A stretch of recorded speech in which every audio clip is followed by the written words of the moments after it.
Napoleonic code और civil code of 1804। तो इसे देखने से पहले हम ये देखेंगे कि नेपोलियन पावर में कैसे आया।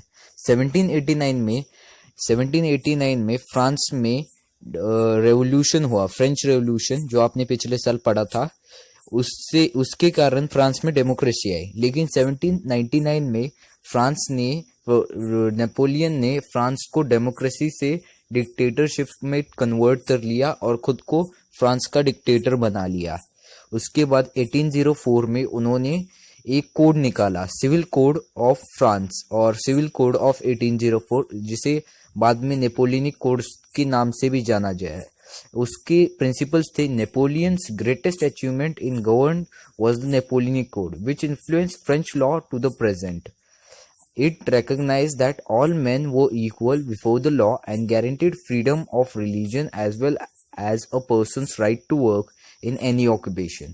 However, it put the interest of the state above those of individual citizens, and it dropped laws passed during the revolution that had protected the rights of women and children.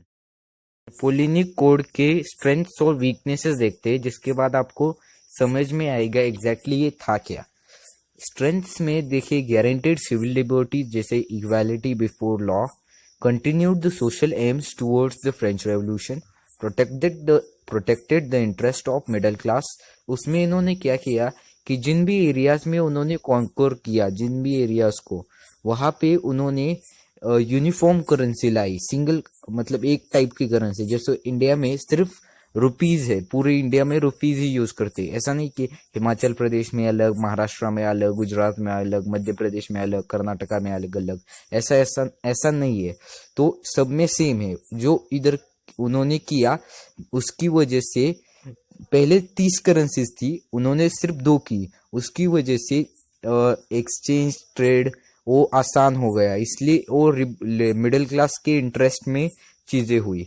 और weaknesses की बात करें तो women could not vote, life owed obedience to her husband, minors had few rights, males were given more freedom than women in French society. मतलब ये women's को oppress करने जैसा है। और एक और इसमें ऐड कीजिए आप कि आपको फोर्स किया जाता था कि आर्मीज ज्वाइन करे। जैसे अगर आप डच में रहते हो, फ्रांस क्या, अगर नेपोलियन आप पर कब्जा करने के बाद वहां उन्हें एक लॉ बनाया गया था कि आपको गवर्नमेंट के लिए आर्मी में ज्वाइन होना ही पड़ेगा, नहीं तो आपको आर्मी में ज्वाइन होने का रूल था। अगर आप वो नहीं कर सकते तो आप पर चार्ज पेनल्टी लगाई जाती थी या आपको डेथ पेनल्टी मिल जाती थी। तो ये स्ट्रेंथ्स और वीकनेसेस थे। आशा करते हैं आपको ये वीडियो अच्छा लगा होगा। धन्यवाद।